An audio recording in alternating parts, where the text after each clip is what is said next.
నమ్మకమైన దేవా మీకు స్తోత్రం. మీ మాట నాకు మా అందరికీ ఈ యొక్క ఛానల్ వింటున్నటువంటి వాళ్ళందరికీ కూడా సహాయం చేయండి. దూర ప్రాంతాల నుండి ప్రభా పరిచర్య పొందుకుంటున్న వారందరిని బట్టి వందనాలు.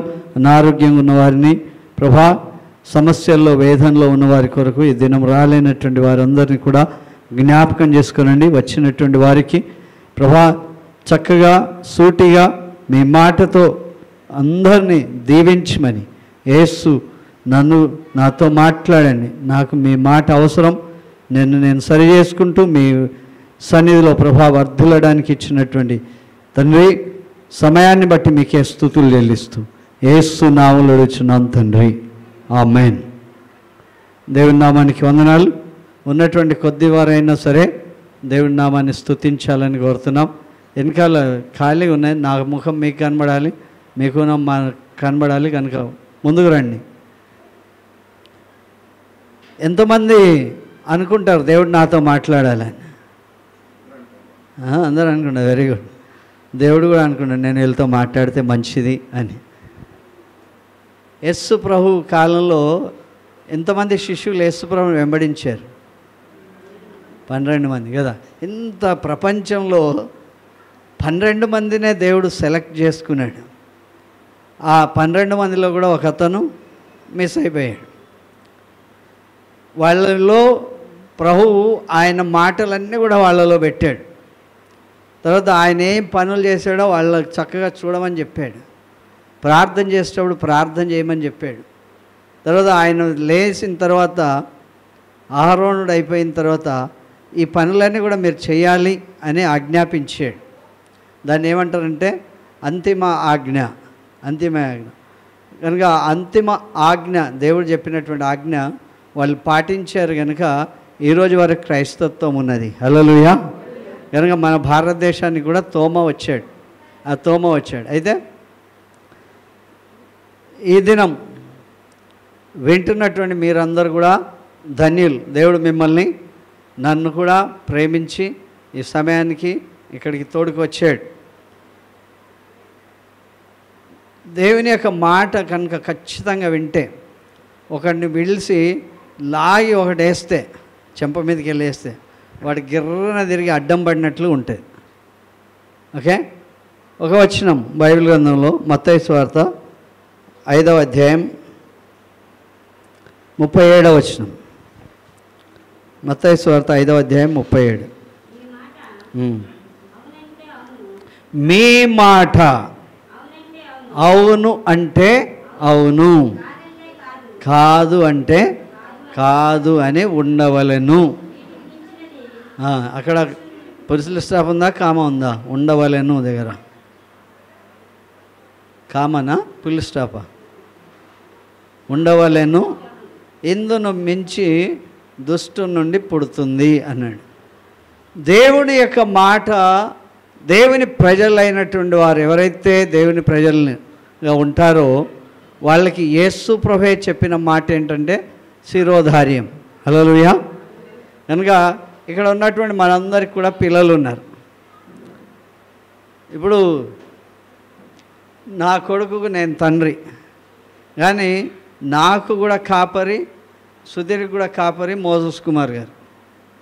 ఇప్పుడు మోసెస్ కుమార్ వచ్చి, ఆయన బిషప్ గారు, ఆయన వచ్చి సుధీర్ని ఏమన్నా చెప్పాడు అనుకోండి, ఆయన వెళ్తూ ఉన్నాడు ఆయన చెప్పిన మాట వినడానికి. నేను పిలిచాను అనుకో, ఏమని చెప్తాడు? అయ్యగారు పని చెప్పాడు, నేను వెళ్తున్నా అంటాడు. ఇప్పుడు సుధీర్కి నేను ఎక్కువనా మోస కుమార్ గారు ఎక్కువనా? మోస కుమార్ గారే ఎక్కువ కదా. ఎందుకంటే ఆయన గురువు కనుక నాకు కూడా గురువు. ఆయన ఏదైనా కారణం లేకుండా పంపించాడు. అలాగే నేను తండ్రి అయినప్పటికీ కూడా నాకేం చెప్తాడంటే, మా నాయగారు ఈ పని చెప్పాడు, నేను వెళ్తున్నా అంటాడు. నేను చెప్పాల్సింది తర్వాత, ఆ పని అయిపోయిన తర్వాత చెప్పాలి.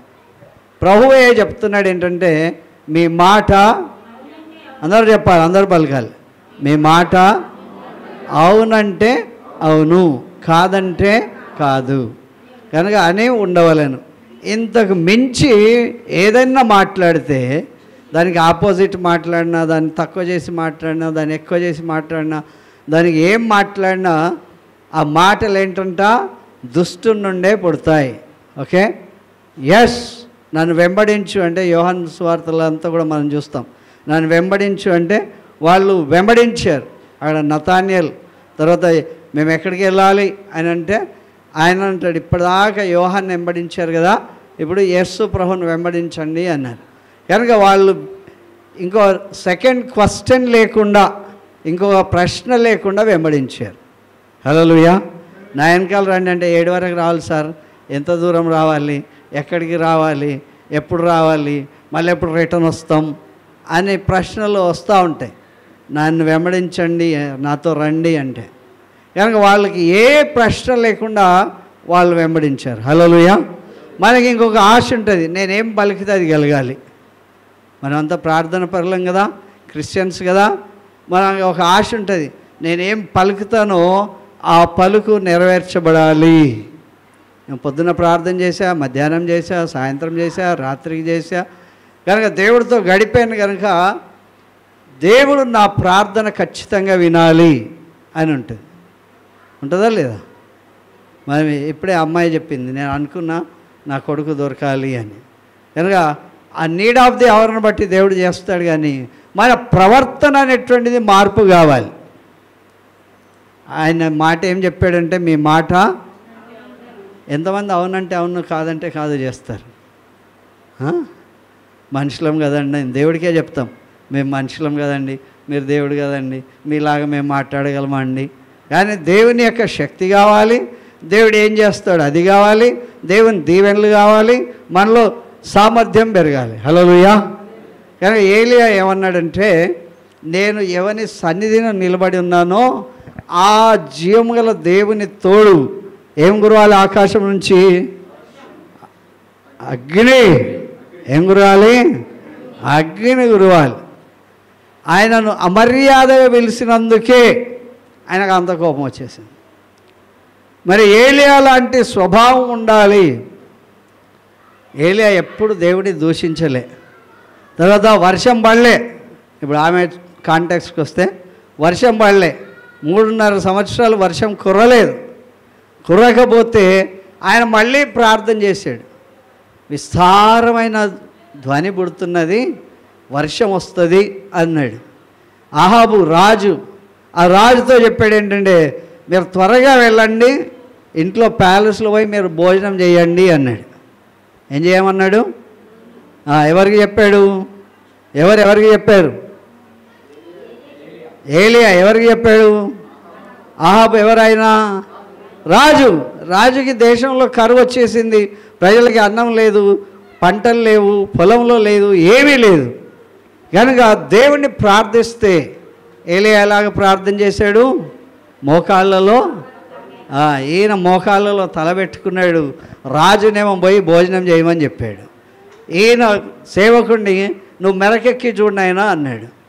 నీకేమన్నా కనబడుతుందా అన్నాడు. నీకేమీ కనబడతలేదు. కనుక సేవకుడు ఏం చేయాలి? మోకాళ్ళలో తలబెట్టుకొని ప్రార్థన చేయాలి. హల్లెలూయా. మోకాళ్ళలో తలబెట్టుకొని ప్రార్థన చేస్తే శక్తి రాజుకి వస్తుందా? చూసిన సేవకుడికి వస్తుందా? ఎవరికి వచ్చింది? ప్రవక్తకి వచ్చింది. ప్రార్థన చేయాలి అంటాము. ఆ శక్తి కావాలి అంటే మన యొక్క నోరు స్వచ్ఛంగా ఉండాలి. హల్లెలూయా. మన జీవితం స్వచ్ఛంగా ఉండాలి, మన మాట స్వచ్ఛంగా ఉండాలి.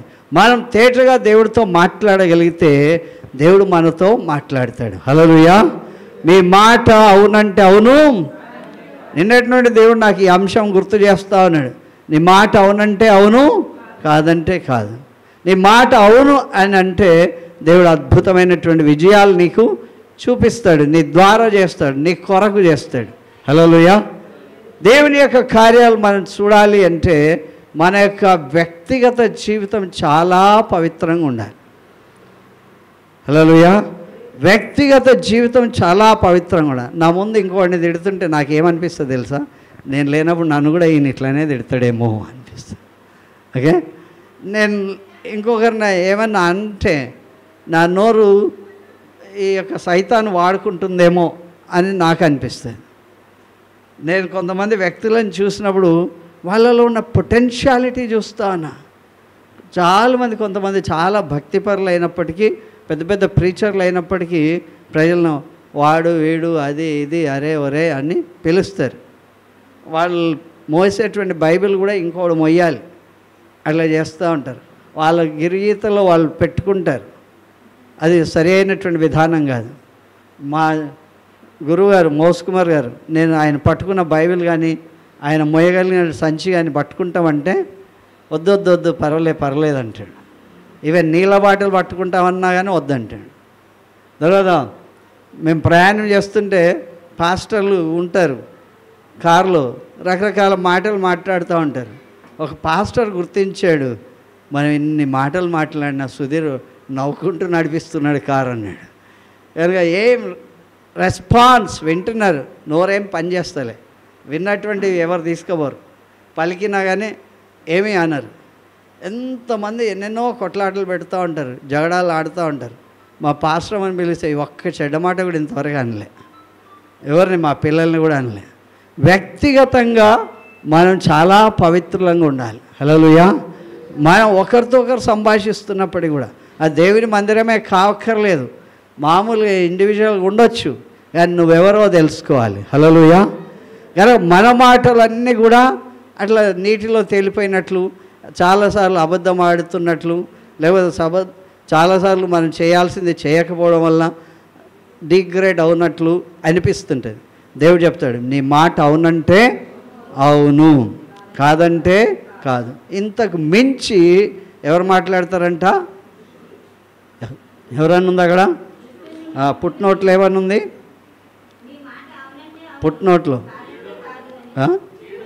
కీడులోనికి పోతున్నావు, కీడు ద్వారా మాటలు మాట్లాడతావు, కీడు ద్వారా. కనుక ఆ కీడు నీలోనికి ప్రవేశిస్తుంది. హల్లెలూయా.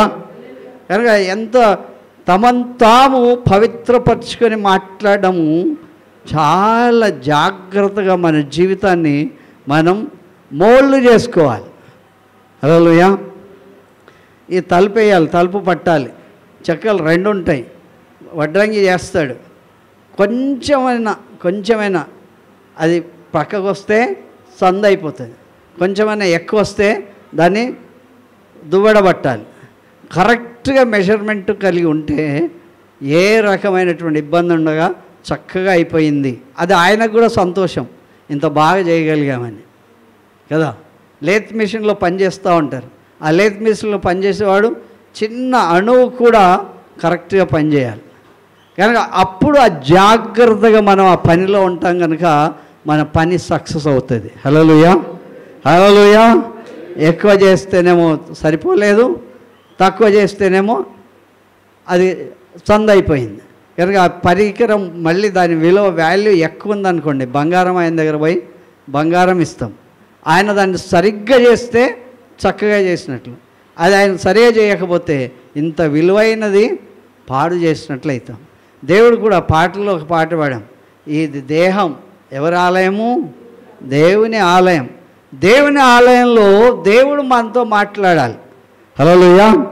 కనుక యేసు ప్రభు ఎట్లా మాట్లాడాడు అని చూస్తే అద్భుతంగా దేవుడు మాట్లాడాడు. యోహాను సువార్త 7వ అధ్యాయం 46వ వచనం. యేసు ప్రభువును సిలువ వేసినప్పుడు అక్కడ ఉన్నటువంటి ప్రజలందరూ కూడా ఈ మాట మాట్లాడారు, చెప్పారు యేసు ప్రభు గురించి. ఆ బంట్రౌతులు ఆ మనుషుడు మాట్లాడినట్లు హల్లెలూయా ఎవడు కూడా ఎన్నడూ కూడా మాట్లాడలేదు. హల్లెలూయా. ఇప్పుడు ఒకసారి నా మాటలన్నీ రికార్డ్ చేసినవి అన్నీ చూసుకుంటే మీ మాటలన్నీ కూడా మీరేమేమి మాట్లాడారో, ఎవరితో మాట్లాడారో, ఎలా మాట్లాడారో చూస్తే ఎవరన్నా ఎప్పుడన్నా చెప్పారా, అరే మీరు మాట్లాడినట్లు ఎవ్వరు మాట్లాడలేదండి, ఎంతవరకు నేను ఇట్లా వినలేదు అన్నారా? ఆ మనుషులు మాట్లాడినట్లు ఎవ్వరు కూడా ఎన్నడూ కూడా మాట్లాడలేదు. హల్లెలూయా. ఆయనకు ఆకలి అయింది, తిన్నాడు, ఆయనకు నిద్ర వచ్చింది, పడుకున్నాడు, ఆయన నడిచాడు. కనుక అయినప్పటికీ కూడా యేసు ప్రభు మాట్లాడినట్లు ఎన్నడూ ఎవరు కూడా మాట్లాడలేదు. హల్లెలూయా. మనం చర్చికి వస్తేనే మంచి భాష, తర్వాత ఒక్కోసారి చర్చి కూడా కనబడదు, దేవుడు కూడా అనేటువంటిది ఉండదు. నోటికి అద్దు అదుపు లేకుండా మాట్లాడితే ఆయన జగడమాడడు, కేకలు వేయడు, ఆయన యొక్క స్వరం వీధుల్లో వినబడదు. హల్లెలూయా. ఆయన అంత పొలైట్, అంత డీసెంట్, అంత రెవరెన్స్, అంత గౌరవప్రదంగా మాట్లాడే వ్యక్తి. ఆమెను పట్టుకొని అంటాడు, అమ్మా నేను కూడా నిన్ను శిక్షించను అన్నాడు. మనకి అవకాశం దొరికితే ఎన్ని మాటలు మాట్లాడతామో, ఎన్ని రకాలుగా మాట్లాడతామో, ఆమె నిందను మళ్ళీ మళ్ళీ చూపిస్తూ మాట్లాడతాం. నేను కనుక లేకపోతే నీ పరిస్థితి ఎలాగయ్యేది అని అంటాం.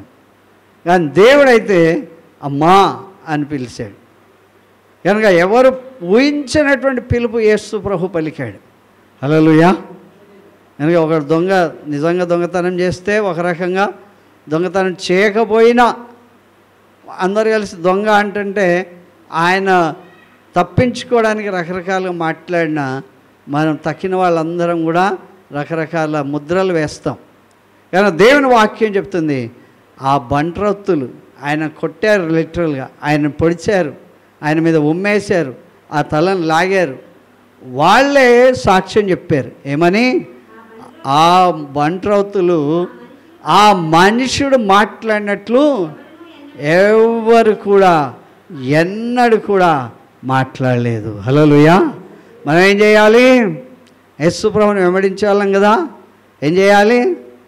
ఆయన మాట్లాడకపోతే మాట్లాడకపోయే నాకు స్వేచ్ఛ ఉంది కదా. దేవుని వాక్యం ఆయన చెప్పాడు. ఆయన ఏమని చెప్పాడంటే, మీ మాట అవును అంటే అవును, కాదంటే కదా. ఒక్క మాటలో తేల్చేశాడు మన పరిస్థితి, మన ప్రవర్తన, మన యొక్క మాట, మన యొక్క జీవితం. అవునంటే అవును, కాదంటే కాదు అని ఉండాలి. కనుక కొట్టిన వాళ్ళే అలా చెప్తే మనం ఇలాగ ప్రార్థించే వాళ్ళం, ఆయన వెంబడించే వాళ్ళం. మనం ఎలాగ చెప్పాలి? కీర్తన 45:2 ఈ మాట చెప్తున్నా. కీర్తన 45:2. కీర్తన 45 కీర్తన 2 ఇక్కడ సెలబ్రిటీస్ మాట్లాడుతూ ఉంటారు కదా, ఫిలిం స్టార్స్ మాట్లాడుతూ ఉంటారు, పెద్దలు మాట్లాడుతూ ఉంటారు కదా. ఇక ఆటోగ్రాఫ్ తీసుకోవాలి, అక్కడ షూటింగ్ అయిందనుకో, ఏ యాక్టరు? చిరంజీవియా, పవన్ కళ్యాణా, అలాగే ఇంకోరు ఎవరెవరో ఉన్నారో వాళ్ళంతా. ఇప్పటి వాళ్ళ ముఖాలు కూడా చూడబుద్ధి కావట్లే. అలాంటి వికృత చేష్టలు కలిగేటువంటి వ్యక్తులు సెలబ్రిటీస్. ఇక్కడ దేవుని వాక్యం చెప్తా, ఆయన ఎంత సుందరుడంట, నరులందరికంటే అతి సుందరుడు. ఆయన చూడడానికి అందరూ ఎగబడుతూ ఉంటే, అందరూ కూడా మీద పడుతూ ఉంటే, అందరూ ఆయన తాకుతూ ఉంటే, ఆ సమూహం ఆయన వెంబడేస్తూ ఉంటే, నరులందరికంటే సుందరుడు. ఫోటో దిగితే ఎవరి ముఖం చూసుకుంటారు? నేనే అందరికన్నా బాగున్నా అన్నట్లు చూసుకుంటారు. అదే సెలబ్రేట్ లాగా ఉన్నా, ఇక ఒక్కొక్కడు అరే నువ్వు ఇట్లా ఉన్నావు అలాగ ఉన్నావు అని పేరు పెట్టి పిలిస్తే అట్లా ఒక చోటికి పోయినాం. మా సుధీర్ని కూడా తీసుకుపోయినాం. మా అందరిని వదిలేసిండాడు పిల్లోడు, నువ్వు పలానా ఆయనలాగా ఉన్నావు అన్న, ఆ జుట్టుని అట్లా పెట్టుకొని. అంటే ఆ యాక్టర్ను చూసి వాడికి ఆనందం వచ్చి నువ్వు పలానా ఆయనలాగా ఉన్నావన్నా అంటాడు. నేను ఈయన డిఫరెంట్ సెలబ్రిటీలే అని చెప్పా. దేవుని యొక్క కార్యం మనం చూడ, అందరికంటే సుందరుడు ఎవరంట? దేవుడు. ఆయన ఎట్లా మాట్లాడాలి? అప్పుడప్పుడు కొంతమంది బాలకృష్ణ లాంటి వాళ్ళు స్లాప్ కొట్టినా సరే, చెంప మీద కొట్టినా సరే, మా ఎట్లా ఫీల్ అవుతారంటే, అబ్బా నన్ను బాలకృష్ణ చెంప మీద కొట్టాడు, లేకపోతే నన్ను ముద్దుతో ఇట్లా అన్నాడు, నన్ను దగ్గర తీర్చుకున్నాడు అనేటువంటి ఆ ఫేస్ వచ్చేటట్లుగా. నేను ముద్దొచ్చాను కానీ నన్ను చెంప మీద ఇట్లా అన్నాడు, గట్టిగా ఏం కొట్టలే, అది చెంప ఎర్రగా అయినా పర్లే, నన్ను మంచిగా ముద్దుగా పలకరించాడంట. ఆయన అతి సుందరుడు. తర్వాత ఆయన మాటల్లో ఏముందంట? దయారసం ఉన్నది. అంత సెలబ్రిటీ అయిపోయినా అందరూ ఏం చేస్తున్నారు, నాడు దూరం పో అనలే. కుష్ఠరోగిని కూడా చేర్చుకున్నటువంటి వ్యక్తి. అతని పెదవుల మీద దయారసం ఉన్నది. హల్లెలూయా. ఇక కొంచెం ఏదన్నా డబ్బు వచ్చి పెరిగిపోయినా, ఏమొచ్చి ఇదైపోయినా, పేరు ప్రఖ్యాతులు వచ్చినా అట్టడుగు స్థానంలో ఉన్న వాళ్ళని పట్టించుకోరు. వాళ్ళు తిన్నరా లేదా కూడా అడగరు. అందరు కొత్త బట్టలు కట్టుకొని వస్తే వాళ్ళ సైజు వాళ్ళు కదా. కనుక దేవుని స్థాయి వాళ్ళు కనబడితే ఎట్లా ఉండాలి, మన లెవెల్కి సంబంధించిన వాళ్ళని చూస్తే మనం పలకరిస్తాం. కనుక మనకన్నా కింది స్థాయి వాళ్ళని చూస్తే యేసుప్రభు ముట్టుకుంటే మాసిపోయేంత ఇది, అంత అతికాంక్షణీయుడు, అతి సుందరుడైన వాడు. ఆయన పెదవుల్లో ఏముందంట? దయారసం. తర్వాత ఆ దయారసం కలిగినటువంటి దేవుడు నిత్యము నిన్ను ఆశీర్వదిస్తాడు. ఎప్పుడు? ఆ ఒక్కరోజే కాదు, ఆటోగ్రాఫ్ కొరకు ఎగబడుతూ ఉంటారు జనం. ఏం చేసుకుంటారు? ఆయన సంతకం తీసుకొని ఫ్రేమ్ కట్టి పెట్టుకుంటారా? ఏం చేసుకుంటారు? ఒక పాస్టర్ మేము చెన్నైలో పనిచేస్తున్నప్పుడు చెన్నైలో ఒక పాస్టర్ ఇంట్లో ఒక ఆయన సినిమా స్టార్ ఫోటో పెట్టాడు. ఫోటో పెట్టితే నేను అన్న, వీళ్ళు మీకు చుట్టాలు అవుతారా? ఎప్పుడైనా వీళ్ళతో కాఫీ తాగారా? మీ నాన్న మంచి ప్రీచర్, నువ్వేంట్రా బాబు ఇట్లా తయారైనావు అంటే, అభిమానంతో మీ అమ్మ నాన్న ఫోటో పెద్ద చేసి ఇంట్లో పెట్టుకో, నేను గౌరవిస్తా. ఎన్నడూ కప్పు కాఫీ కూడా వాళ్ళ ఇంటి ముందడికి కూడా మనం రానివ్వరు. అలాంటి వాడిని ఫోటో పెట్టుకొని ఏం చేసుకోవడానికి? యేసు ప్రభు కన్నా సుందరుడు ఎవరైనా ఉన్నారా?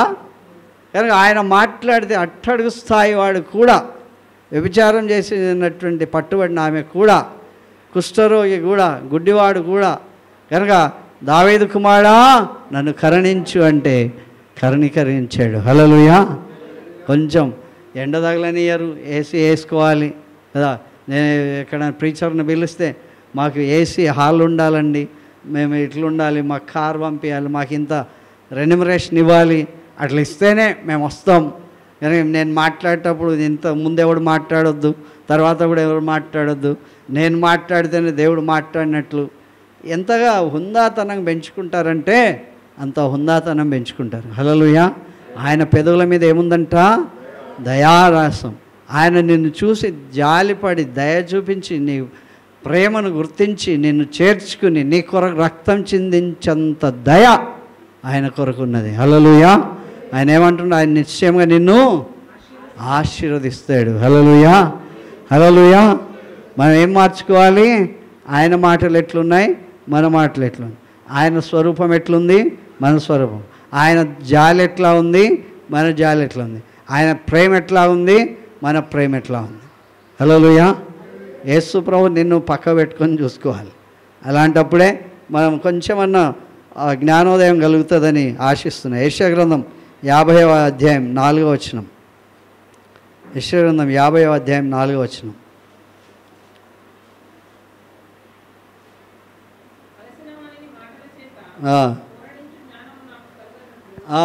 అలసిన వానికి మాటల చేత ఊరటించే జ్ఞానం. హల్లెలూయా. అందరూ పోతారు ఎవరికైనా చనిపోయిన వాళ్ళ ఇంటికి, లేకపోతే అలసిపోయిన వాళ్ళ ఇంటికి, ఓడిపోయిన వాళ్ళ ఇంటికి. పరీక్షలో ఫెయిల్ అయిపోతే అందరూ ఒకవైపు, అతడు ఒకవైపు.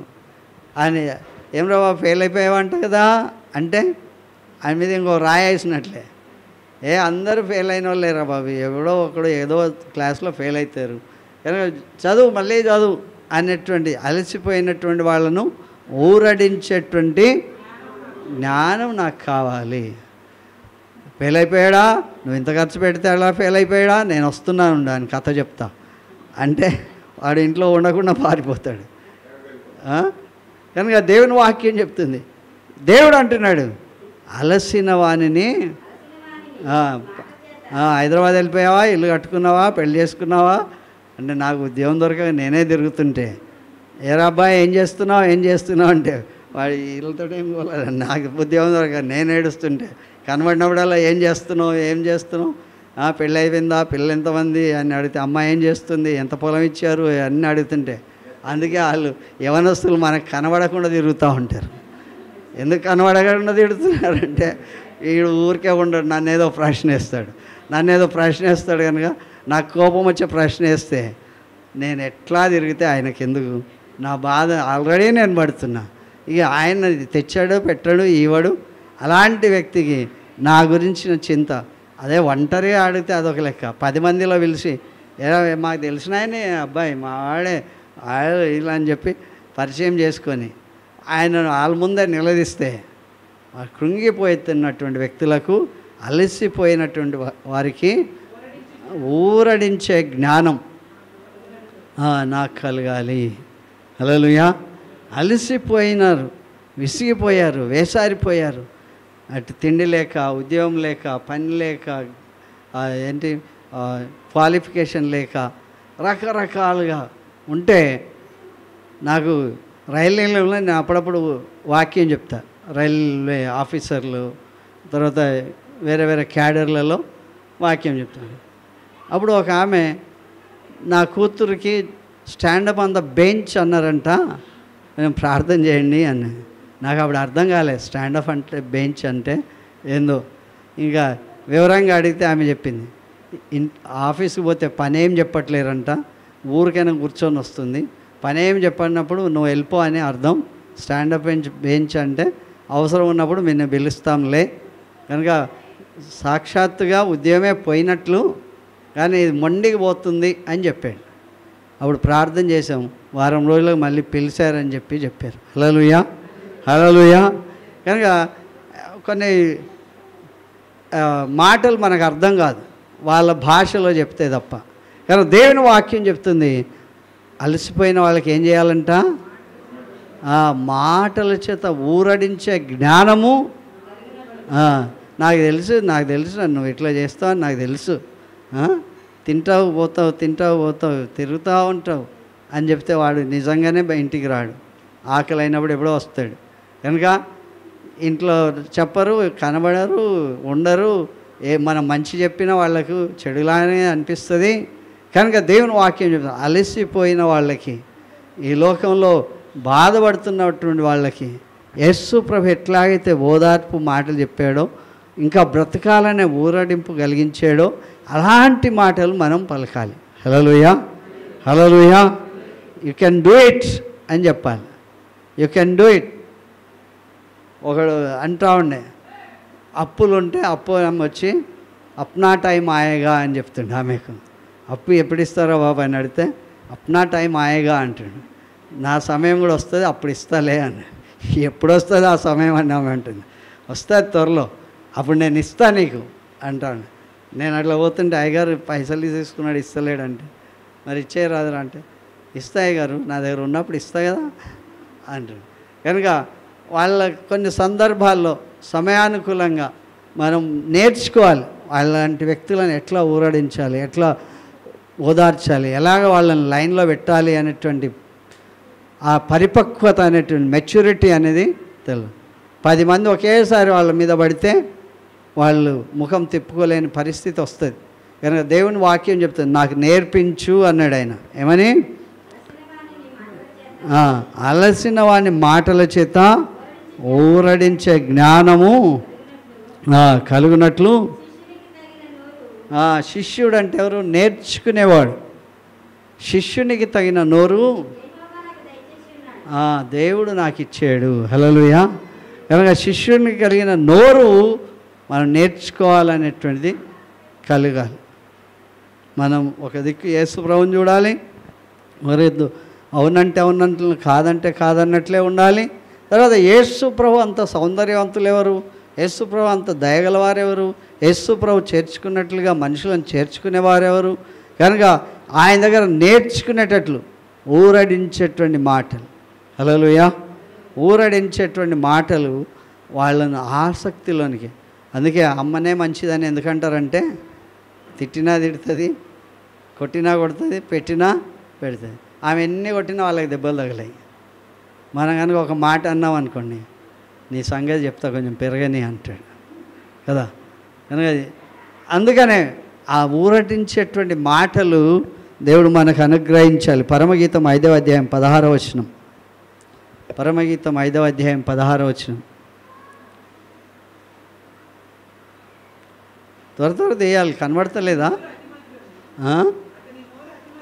అతని నోరు అతి మధురం, అతడు అతికాంక్షణీయుడు.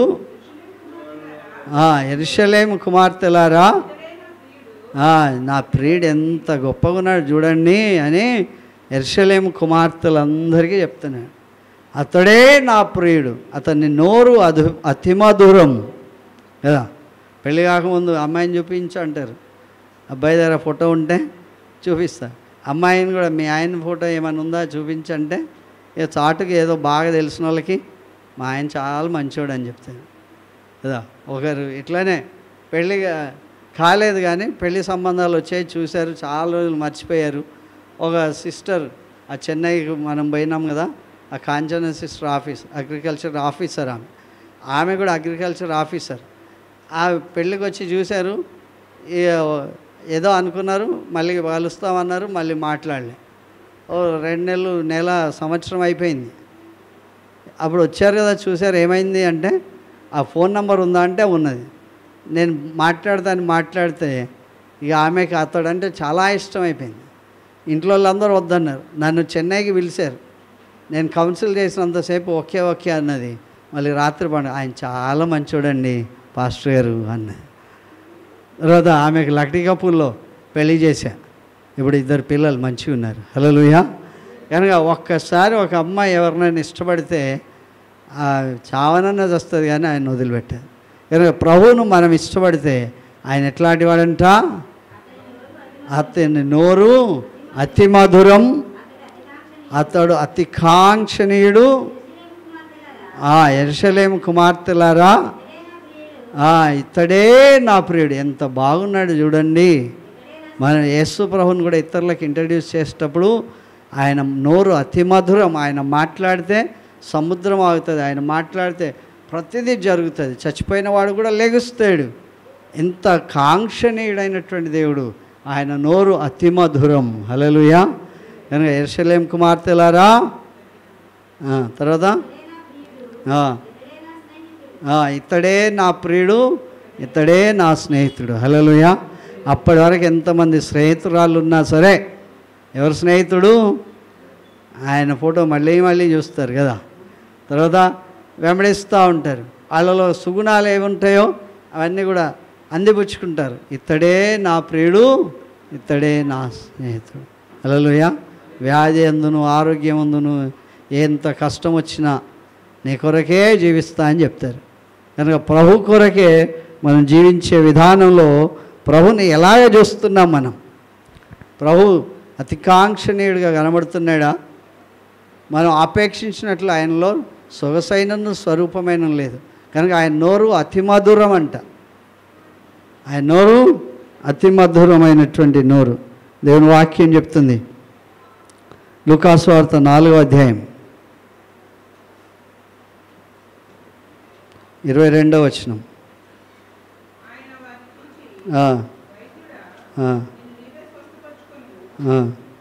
22 4:22.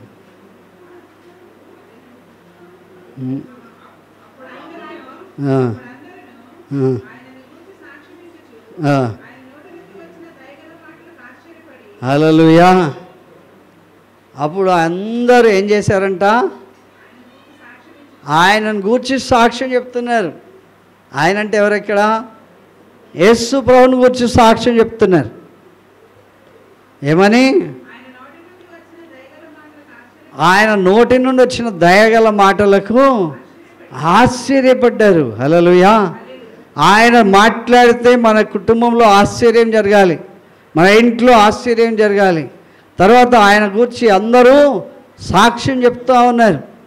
యేసు ప్రభు నీకు చేసిన మేలు గురించి సాక్ష్యం చెప్పడానికి ఒక మాట ఉన్నదా?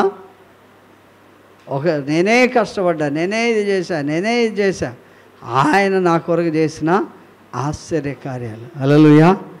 నిన్నటి రోజు మేము విశాఖపట్నం పోయినాం. వాళ్ళకి చాలా కాలం నుంచి 3-4 సార్లు, నేనే 2 సార్లు చూసా. మా పాస్టర్ ఒకసారి కూడా చూడలే. ఫోన్లోనే ప్రేయర్ చేసాం. దుబాయ్ పోయింది వాళ్ళ కూతురు, తర్వాత పెళ్ళి అయిపోయింది, కూతురు పుట్టింది. ఆ ఇంటి కొరకు ప్రార్థన చేసాం. పెద్ద ఇల్లు కట్టుకున్నారు. వాళ్ళకి 3 కుమార్తెలు ఉన్నారు. 2 కుమార్తెల పెళ్ళిళ్ళు అయిపోయినాయి, ఒక ఆమెది కాలే. కనుక ఏసీలు పోదామనుకున్నాం, ఏసీ ట్రైన్లో. పాస్టర్ ఉండే ఏసీ బుక్ చేసుకోవాలి. మాకు టికెటే దొరకడం కష్టం, వెయిట్ లిస్ట్ ఉండింది. కనుక నాకు తెలిసిన ఆయన ఒక ఆయన ఉంటే ఆయన చెప్తే అది కన్ఫర్మ్ అయిపోయింది. వచ్చేటప్పటికి 1, 2 వచ్చి ఆగిపోయింది. తీరా అయిపోతే ఇక సుధీర్కి ఫోన్ చేస్తే ఆయన ఏసీ బస్సు ఒకటి బుక్ చేశాడు. ఆ ఏసీ బస్సులో అందరి టికెట్లు ఎక్కువ, మా టికెటే తక్కువ. మాకు అందుబాటులో ఆయన తన యొక్క అద్భుతాలు చేస్తాడు. లేకపోతే ఈరోజు మేము ఉండకపోతుండే ఇక్కడ, మీరే చూసుకోవాల్సి వస్తుంది. కానీ దేవుని యొక్క కార్యం ఏంటంటే ఆయన మన కొరకు ఎన్నెన్ని ఆశ్చర్య కార్యాలు చేస్తాడు, అద్భుతాలు చేస్తాడు. ఆ ఇల్లు డెడికేట్ చేసేటువంటి భాగ్యం దేవుడు నాకు ఇచ్చాడు. కానీ దేవుడు ఎన్ని ఆశ్చర్య కార్యాలు చేస్తాడో అది మనం చూడాలి. మన ప్రవర్తన ఎలా ఉండాలి? అవునంటే అవును, కాదంటే కాదంటే. ఎవరు దూరినట్లు అందులో? ఎవరు దూరినట్లు? ఆ సందులో నుండి దూరినట్లు. దుష్టుడు మెయిన్ డోర్ నుండి రాడు కదా. కనుక దుష్టుడు దూరి మనకి రావాల్సిన దీవెనంతా కూడా తొలగించేవాడుగా ఉన్నాడు. హల్లెలూయా. కనుక దేవుని వాక్యం మనం చూస్తాం. మత్తయి సువార్త 7:29. మత్తయి సువార్త 7వ అధ్యాయం 29వ వచనం.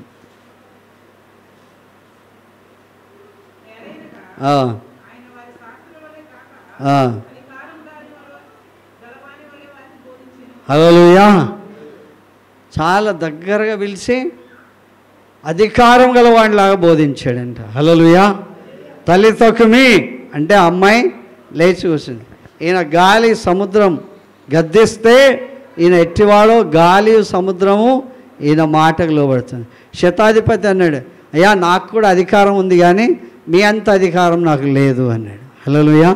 కనుక అధికారం గలవాడిలాగా బోధించాడు. లే, నువ్వు లేచి నీ పరిపెత్తుగా నడువు అన్నాడు. అధికారం గలవాడిలాగా. ఎక్కడ అధికారం చూపించాలి అక్కడ అధికారం చూపించాడు. ఎక్కడ ఊరడించాలి అక్కడ ఊరడించాడు. ఎక్కడ దయగల మాటలు మాట్లాడు అక్కడ దయగల మాటలు పాడాడు. ఎక్కడ కొరడ తీసుకోవాలి అక్కడ కొరడ తీసుకున్నాడు. కనుక ఆయన మనతో మాట్లాడుతున్నాడు. హల్లెలూయా. హల్లెలూయా. అవునంటే అవును, కాదంటే లేకపోతే ఎవరు దూరుతున్నట్లు. మనం కనుక ఏమైనా మాట్లాడితే చేసే అపవాది దూరుతుందేమని చెవి మూసేసుకోవాలి, నోరు మూసేసుకోవాలి. నేను ఇట్లాంటి వినకూడదు, నేను ఇట్లాంటి మాట్లాడు. నేను ఎవరు? దేవుని యొక్క కుమారుని. హల్లెలూయా. కనుక నేను ఎవరిని దూషించకూడదు. ఎవరైనా నన్ను దూషించినా వాళ్ళకి అర్థం కావాలి, అరే వీళ్ళని అనవసరంగా దూషించా అని అర్థం కావాలి. వాళ్ళే తెలుసుకోవాలి. ఆ బంట్రౌతులు అన్నారు, ఈయన మాట్లాడినట్లు ఎవ్వరు ఎన్నడూ కూడా మాట్లాడలేదు. హల్లెలూయా. మనం ఏమంటామంటే నీకు చేత కదా, నీకు నోరు లేదా, నువ్వు ఇదా అని చెప్పి పక్కకు వాళ్ళని గిల్లుతూ ఉంటాం. కొంచెం కిరసనాయిల్ కాకుండా గ్యాసు, పెట్రోలు, డీజిల్ ఇంకా పోస్తూ ఉంటాం. దేవుని వాక్యం చెప్తుంది ఇలాగ దేవుడు మనకి అధికారం గలవాళ్ళలాగా సైతాన్ని గద్దించండి, అపవాదిని గద్దించుడి, అప్పుడు వాడు మీ యొద్ద నుండి పారిపోతాడు అన్నాడు. కనుక అపవాది శక్తులు, దుష్ట దురాత్మ, చీకటి శక్తులు, రోగపాత్మ, కీడు, దారిద్రత, దేవుడికి ఆయాసకరమైనది ఏదైనా ఉంటే దాన్ని గద్దించాలి. హల్లెలూయా.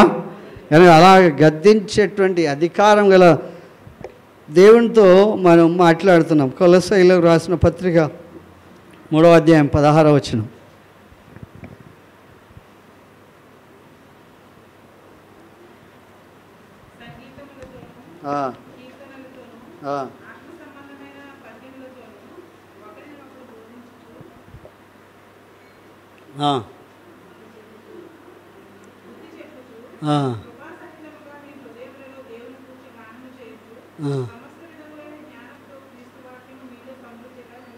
క్రీస్తు వాక్యం మీలో సమృద్ధిగా నిలవాలి. ఎంత? ఇలా ఏలు పెడితే కక్కు వచ్చేటట్లు ఉండాలి కదా. ఎన్నిసార్లు అట్లా సమృద్ధిగా సంగీతములతో, కీర్తనలతో, ఆత్మ సంబంధం పద్యములతో ఒకరితో ఒకరు మాట్లాడుతూ ఉండాలి. అబ్రహాం గారు మాట్లాడుతూ ఆ కాలాలని గురించి జ్ఞాపకం చేస్తున్నాడు. కనుక నేను సెమినార్కి పోయినా, ఆ సెమినార్లో తండ్రుల హృదయం పిల్లల వైపు, పిల్లల హృదయం తండ్రుల వైపు తిప్పబడాలి అనేటువంటి మాట మాట్లాడుతూ ఆ వచ్చినటువంటి ప్రీచర్ ఏం చెప్పాడు అంటే 12 సంవత్సరాలకు ఒకసారి ట్రెండ్ మారుతుందంట పిల్లల్లో. ఫ్యాషన్ మారిపోతుంది, భాష విధానం మారిపోతుంది, లోబడేతత్వం మారిపోతుంది. కనుక వాళ్ళు 12 సంవత్సరాలు అయితే వీళ్ళు కూడా చెప్తారు, వాళ్ళకన్నా 12 సంవత్సరాలు తక్కువ ఉన్న వాళ్ళు వీళ్ళకి చెప్తూ ఉంటారు, కంప్యూటర్ ఇట్లా నొక్కు, ఇది ఇట్లా నొక్కు అని. కనుక అంత టెక్నాలజీ పెరిగిపోతుంది. వాళ్ళకి ఫోన్ ఇస్తున్నాం, టీవీ ఇస్తున్నాం, అన్నీ ఇస్తుంటే వాళ్ళ మైండ్ అంతా కూడా ప్రక్కకు తొలగిపోతుంది. హల్లెలూయా. కానీ దేవుని వాక్యం ఇక్కడ చెప్తుంది ఏంటంటే సంగీతంలో వస్తలే. అప్పుడు హెబ్రోన్ గోల్కొండ చౌరస్తా దగ్గర మా చిన్నప్పుడు అందరు బ్యాగులు వేసుకొని అంత కింద నేలనే కూర్చునేవాళ్ళు. నేలను కూర్చుంటే భక్సింగ్ అయ్య గారు మంచి వాక్యం చెప్తుండే. చెప్తే అయిపోయిన తర్వాత వాక్యం అయిన తర్వాత ఆ వాక్యం గురించే చర్చించుకునేవాళ్ళు. ఇలాగ ఉండాలి, ఇలాగ ఉండాలి, ఇలా ఉండాలని చర్చించుకునేవాళ్ళు. ఇప్పుడు విన్న తర్వాత కూడా చెప్పమంటే బాగానే చెప్పారు, బాగా చెప్పారండి మా పాస్టర్ గారు, బాగానే చెప్తారు. నాకు మాత్రం ఎవరు దురదచ్చేవి కదా, నేను సరిగా వినా.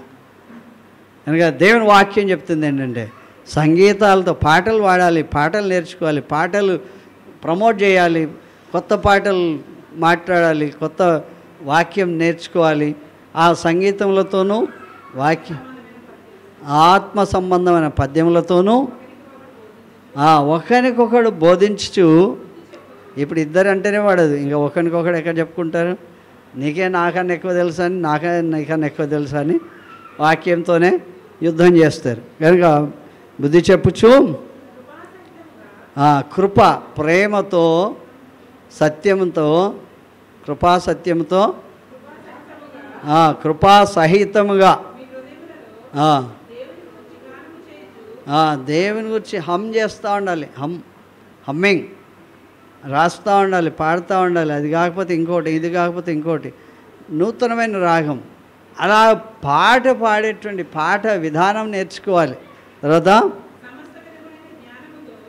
ఎంత జ్ఞానం అంట, నేను బీటెక్ కదా, నువ్వే టెక్, నీ టెక్కులని పక్క పెట్టి ఏం చేయాలంట, సమస్త విధములైన జ్ఞానం క్రీస్తు వాక్యం మీలో సమృద్ధిగా నిలవనియండి. హల్లెలూయా. అయ్యగారు చెప్తూ పోయిన ఆదివారం అంటే జనం చాలా వచ్చారు, ఈ ఆదివారం తక్కువ వచ్చారు అని చెప్పాడు. నేను పల్స్ తెలుసుకుంటా ఉన్నా. ఒక ఆదివారం వస్తే మనకు బల్ల దొరుకుతుంది, వాక్యం దొరుకుతుంది, మనం ఇవ్వాల్సినటువంటి ఏమైనా కానుకలు ఉంటే ఇచ్చేయచ్చు, నెలకు ఒకసారి వచ్చి. తర్వాత మనకి దేవుని యొక్క సన్నిధిలో దైవ ప్రసాదం అని భోజనం కూడా దొరుకుతుంది. అది సరిపోతుంది నెలంతటికి. మళ్ళీ ఈ వారం వస్తే మళ్ళీ కానుక ఇవ్వాలి, మళ్ళీ పాస్టర్ కలుసుకోవాలి, మళ్ళీ ఇది చేయాలి. ఇవన్నీ ఎందుకు బాధలు అనుకొని ఎంటర్టైన్మెంట్ అయిపోయింది ప్రజలకు. హల్లెలూయా.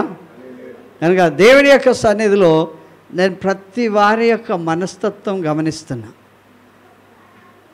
పాస్టర్ పోషణకి 500 ఇస్తే నా పని అయిపోతుంది, నేను అంత కూడా కాకుండా ఇంత ఇస్తే అయిపోతుంది. దేవుని పని చేయాలి. ఈ ఫ్యాన్ ఒక కొత్తది చిన్నది కూలర్ లాంటిది పెట్టుకుంటే అది ఎటు కదలదు, పడదు. దాని కొరకు ప్రార్థన, ఇల్లు కట్టుకోవాలి, ఇక్కడ ఉండాలి. నా పనేంటి బాధ్యత తెలుసుకుంటే మనం ఆ పనిలో నిమగ్నం అవుతాం. హల్లెలూయా, హల్లెలూయా. దేవుని కొరకు నేను నా వంతు ఏం చేయాలి? దేవుని వాక్యం నా హృదయంలో సమృద్ధిగా ఉండాలి. సమృద్ధిగా ఉంటే దేవుని యొక్క అద్భుతమైనటువంటి విజయాలు మనం చూస్తాం. హల్లెలూయా. దేవుని యొక్క సన్నిధిలో నీ హృదయం ఎక్కడ ఉంటుందో నీ మనసు అక్కడే ఉంటుంది. నీ హృదయం దేవుడి దగ్గర ఉంటే నీ మనసు అక్కడ ఉంటుంది. నీ ధనం దేవుడి దగ్గర ఉంటే నీ మనసు కూడా అక్కడ ఉంటుంది. దేవుని వాక్యం చెప్తుంది. ఎఫెసీ పత్రిక 6:17. ఎఫెసీ పత్రిక 6:17.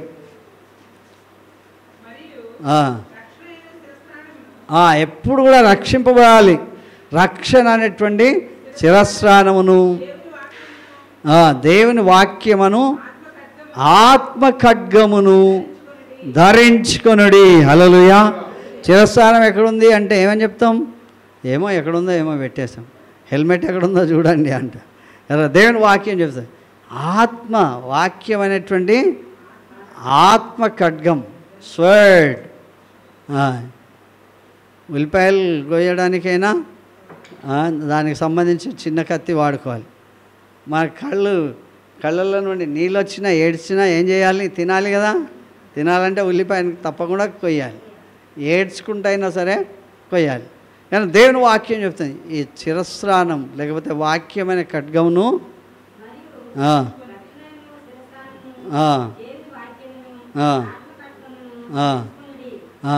ఆత్మ ఖడ్గమును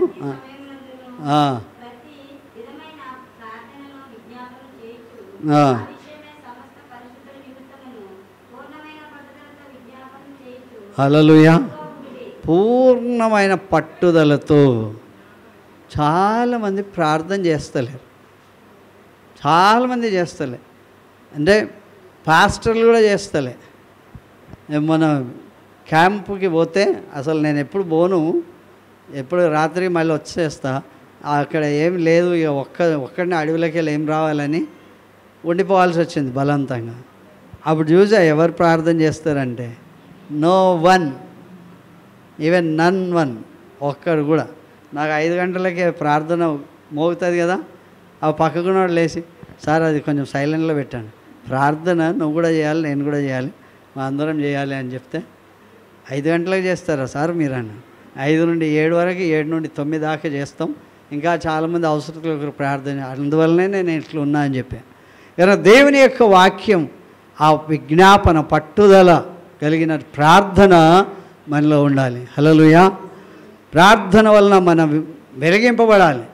నీ మాట అవునంటే అవును, కాదంటే కాదు. సైతాన్ మెల్లగా చుట్టాలు వచ్చారు బంద్ చేయి, ఆకలి అవుతుంది బంద్ చేయి, వాళ్ళు వచ్చారు బంద్ చేయి, వీళ్ళు వచ్చారు నిద్ర వస్తుంది బంద్ చేయి అని చెప్తూ ఉంటారు. నిద్ర పోతూ కూడా అప్పుడప్పుడు మెలకు వస్తుంది, మళ్ళీ చూసి నా టర్న్ ఎప్పుడు వస్తుంది అప్పటిదాకా నిద్రావస్థలో కూడా ప్రార్థన చేస్తాం. ఒక పాస్టర్ హల్లెలూయా అని మళ్ళీ అయ్యా నిద్రపోతున్నారా మీరంటే అని మళ్ళీ స్టార్ట్ చేస్తాం. అట్లా ప్రార్థన జీవితం మనలో వర్ధిల్లాలి. హల్లెలూయా, హల్లెలూయా.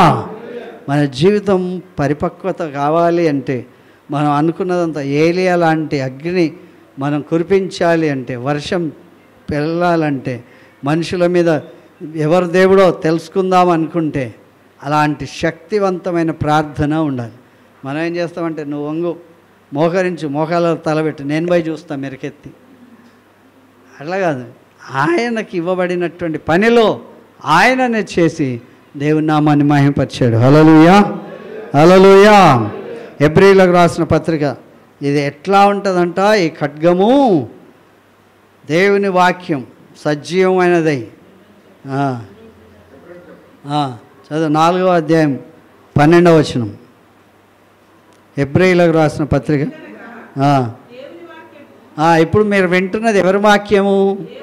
దేవుని వాక్యం. ఇది ఎంత పవర్ఫుల్ అంటే సజీవం, బ్రతికున్నటువంటి కత్తిది.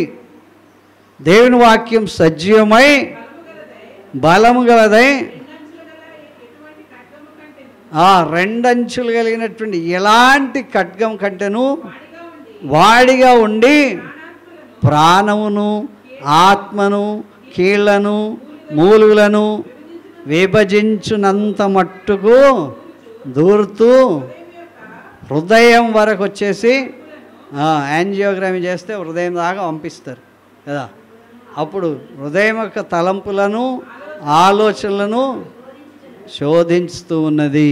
శోధించడం అంటే ఇది నువ్వు అక్కడ కరెక్టు, ఇక్కడ తప్పు, అక్కడ రాంగు, ఇక్కడ రైటు అని చెప్పి మనకి 1 వర్డ్ ఆన్సర్స్ చెప్పినట్లుగా చెప్తాను. హల్లెలూయా. కనుక ప్రాణం ఆత్మ కీళ్లను మూలుగులను అన్నిటిని దూరే మట్టు కూడా హృదయ అంతరంగంలో ఏమనుకుంటామో దాన్ని కూడా పరిశోధిస్తుంది. కనుక 2వ కొరింథీయులకు రాసిన పత్రిక 10వ అధ్యాయం 4-5 వచనాలు. మా యుద్ధోపకరణములు. ఇప్పుడు ఏంటి? కత్తి మన ఇంట్లో కత్తి కాదు, అది దేవుని యొక్క ఆత్మఖడ్గం. కనుక ఆ ఆత్మఖడ్గం తీసుకొని యుద్ధోపకరణములు శరీర సంబంధమైన కాదు, కానీ దేవుని ఎదుట దుర్గములను పడద్రోయ జాలినంత బలమైనవి. హల్లెలూయా. ఎరుకో గోడలు కూలిపోవాలి, వాళ్ళకి ఏం తీసుకెళ్ళారు? ఏం తీసుకెళ్ళారు? బుల్డోజర్స్ తీసుకెళ్ళారా? ఏం తీసుకెళ్ళారు? బూరలు, ఇంకా కుండలు కదా. కుండలు తీసుకెళ్ళారు, బూరలు. దేవుని సేవకుడు ఏం చెప్తే అది చేశారు. మొదటి రోజు తిరిగారు, రెండవ రోజు తిరిగారు, ఏడవ రోజు 7 మార్లు తిరిగారు. హల్లెలూయా. మన యుద్ధోపకరణములు శరీర సంబంధమైనవి కాదు, కానీ దేవుని ఎదుట దుర్గములను పడగొట్టగలిగినంత బలం గలవై ఉన్నవి. హల్లెలూయా. చిన్నది ఏం స్వాధీనం చేసుకోవాలి? మన ప్రవర్తన మనం సరిచూసుకుంటే ఎన్ని రకాల దీవెనలు మనం చూస్తాం. హల్లెలూయా. ఏం సరి చేసుకోవాలి? మన మాట గడే చెప్పాలి. అవునంటే అవును, కాదంటే కాదు. కానీ అవునంటే అవును అనేవాడికి ఇన్ని రకాల దీవెనలు ఉంటాయి. కాదు అంటే ఏడనో ఒకడు పట్టుకుంటాడు. నీ నోటి మాట వల్లనే నువ్వు పట్టుబడి ఉన్నావు కదా. దేవుని యొక్క అద్భుతమైన శక్తి మనలో ఉత్పన్నం కావాలి, మన శరీరంలో ఉత్పన్నం కావాలి, మన కుటుంబంలో ఉత్పన్నం కావాలి. మనం వెళ్ళే చోటల్లా కూడా ఆ దినం భక్తులకు అలాంటి కోరిక ఉండింది. అయ్యా, నేను దేవుని సేవకుని కదా, నా మీద నేను ఆజ్ఞాపిస్తే ఏం గురవాలి? అగ్ని గురవాలి. నేను ఆజ్ఞాపిస్తే ఏం రావాలి? వర్షం రావాలి. నేను ఆజ్ఞాపిస్తే కందకము అంతా కూడా దహించబడాలి. హల్లెలూయా, హల్లెలూయా, హల్లెలూయా. అందరూ బతికున్న వాళ్ళందరూ చెప్పాలి హల్లెలూయా. దేవుడు నీకు ఈ శక్తి ఇవ్వడానికి ఆయన పిలుస్తున్నాడు. సూచకంగా పైన వేసేటువంటి పెయింట్ కాదు. పెయింట్ వేసేవాడు ఎన్నిసార్లు వేస్తాడో అయినా సరే ఓనర్కి తృప్తి ఉండదు. ఇక్కడ సరిగా వేయలేదు అంటాడు కదా. మన ఓనర్ ఎవరు? యేసయ్య. ఆయన అన్నాడు, మనల్ని చూసి అనాలి, మన శత్రువు కూడా ఏమనాలి? ఈయన మాట్లాడినట్లు ఎప్పుడు ఏ వ్యక్తి మాట్లాడలేదనాలి. మన పెదవుల మీద ఏముండాలి? దయారసం ఉండాలి. మన ఇతరులను చూసి ఏం నేర్చుకోవాలి? శిష్యునికి తగిన నోరు నాకు ఈయనైనా నేర్చుకుంటా అని అనాలి. హల్లెలూయా. కుంటివాడిని పోవనిలే, ఆయన గుడ్డివాడిని పోవనిలే, చచ్చిపోయిన వాడిని సైతం నువ్వు నమ్మితే దేవుని మహిమ చూస్తావన్నారు. దేవుని మహిమ చూశారు. హల్లెలూయా. మనం కూడా నమ్మితే ఏం చూడాలి? ఏం చూడాలి? గడే చెప్పాలి, దేవుని మహిమ చూడాలి. Hallelujah. I never leave you nor forsake you అన్నాడు. నువ్వు గాఢాంధకారపు లోయలో సంచరించిన అపాయములకు భయపడకుండా చేసే దేవుడు ఉన్నాడు. హల్లెలూయా. కనుక రేపటి దినం మధుబాబు గారు, శైలజ గారి గృహ సంబంధంగా సాయంత్రం 7 గంటలు, ఖచ్చితంగా 7 గంటలకి అందరూ దయచేసి రావాలి. ప్రార్థన ఉంటుంది. రేపటి దినం సందేశం దేవుడు అద్భుతంగా దీవిస్తాడు. హల్లెలూయా. దేవుని యొక్క కార్యాలు మన జీవితంలో, మన పిల్లల జీవితంలో, మన యొక్క సంఘంలో మనకు దేవుడు అనేకమైనటువంటి వాటి మీద నియమించాడు. కనుక అందరిలో నమ్మకంగా ఉండాలి. హల్లెలూయా. మనం దేవుడికి ఇచ్చే విషయంలో కూడా నమ్మకంగా ఉంటే దేవుడు అద్భుతంగా దీవిస్తాడు. హల్లెలూయా. కనుక దేవుని కార్యాలు మన జీవితంలో చూడాలి. అప్పుడు చూస్తే మాట ఎట్లుంటుందంట? ఆయన ఖచ్చితంగా మాట్లాడతాడండి. అవునంటే అవును, ఇస్తా అంటే ఇస్తాడు, ఇయ్యనంటే ఇయ్యాడు. ఆయన చూస్తా అని మాత్రం అన్నాడు కదా.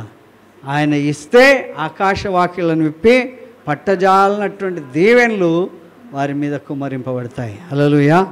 కనుక అలాంటి గొప్ప సమృద్ధి దేవుడు మనకు అనుగ్రహించును గాక. ఆమేన్.